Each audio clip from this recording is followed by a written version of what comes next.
I knew, right now looking back, I knew something wasn't right. So I walked out of the attic. I told Josh, I said, I'm going home. And I left him to clean everything up. I just got in the truck. I drove home. I was sweat from head to toe. Laid down on the couch for a little bit and thought I'll take a little break.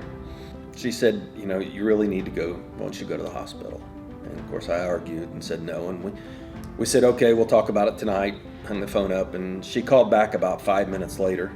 And she said, hey, I've taken off work. I'm headed home. Your choices are I'll come home and get you, or I'll call 911 now. That's your choices. And I said, well, then I'll just go with choice 3. I'll drive and meet you at the hospital. So I got in the truck and I started up Walnut Street and to come to the hospital, and I knew it. I knew something wasn't right. It hurt.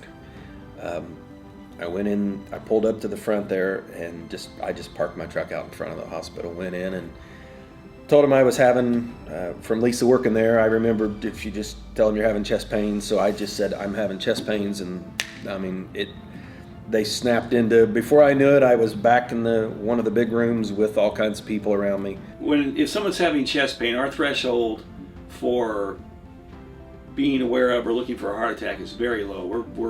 We're always looking for that. So they're always looking for it. They do an EKG on anybody who has pain from the nose down to the pelvis. We're going to do an EKG, and if it shows a heart attack, then we're going to move on it.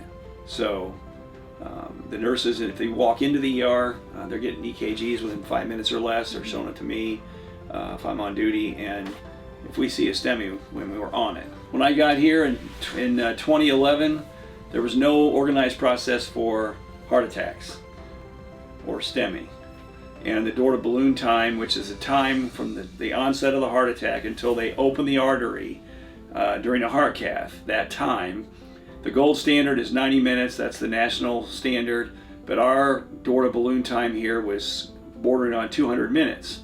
After we reviewed the process, I wanted to implement with the hospital and with the hospital attorneys. It was determined we could go see patients in the ambulance bay and not move them into the hospital, because I thought that was a waste of time.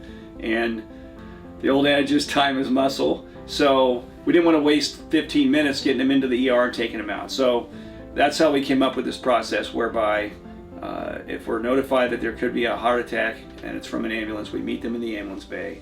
We look at the EKG. If we confirm that's what it is, then we literally jump in the back of the ambulance, examine the patient, get a brief history. We administer some medication, and then the patient is rolling out of the ER. And the time, I think, maybe takes 2 to 3, 4 minutes tops, and then they're on their way.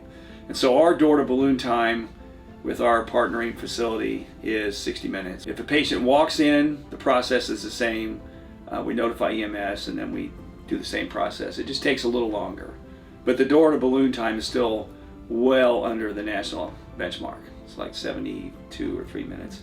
So we do a very good job of identifying heart attacks, implementing the treatment, and getting the patient to where they need to go. If you imagine that your heart artery is blocked and your heart muscle is not getting any oxygen, therefore it's dying, every minute that goes by is detrimental. So the faster we can get the patient to a facility where they can open the artery, the door to balloon time, and thereby restoring circulation, the less damage is going to happen. And if we do it fast enough, then sometimes there's no damage. And I just remember being in the ambulance, pulling out of here, and Tammy had done an EKG. And about the time I heard her say, let's hit the lights and sirens and go. And I heard her say that. And about the time I heard her say that, I remember that's when I started feeling like something's wrong. It got real heavy on my chest. So there was a lot of protocols she went through to get me prepped. When I pulled into the cath lab, there was a bunch of people. I mean, come out, and I went straight into the cath lab and basically laid there and watched it. Watched him the whole time. He went in through my wrist, went up. I watched it all on the TV screen and watched him do it. And within 30 minutes, I was in my room, recovered.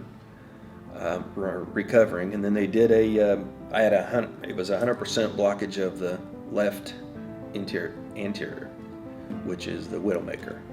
Yeah, everyone takes it very serious whenever somebody comes in with chest pain. I mean, that is probably the fastest process that we'll do. So, and we've had a lot of people come back, and we've had employees' families come back that we've sent through here, and very appreciative of how fast that we were able to get them in and out and to the closest cath lab, and we did. I mean, we did save their life. It's close. It's like It depends on who's on the track. Yeah, it's like a rolling It is. stop. It's like a at red NASCAR light. pit stop. or an IndyCar pit stop. I mean, everyone's in there. Everyone's doing their Yeah. thing, and then a minute or 2 or 3 and gone. Be careful when you get out of the truck, because it might be going. You know, I would say there's probably not a community hospital in a semi-rural setting like we are that can have these kind of statistics like ours. We're so well below the national benchmark. I just don't think a lot of places can achieve that. Yeah. I mean, it's amazing. Well, it's the reason I'm sitting here, right? Because if there's an hour, who knows, half hour, if there's 30 minutes in there that doesn't happen, if I sit in the emergency room down here for more testing, who knows what happens? Even if it's right, if you talk survival, even if it is, how much damage is done? Can I still work? That kind of stuff. So I was in the right place, the right time, with the right people in place. It's a matter of heart.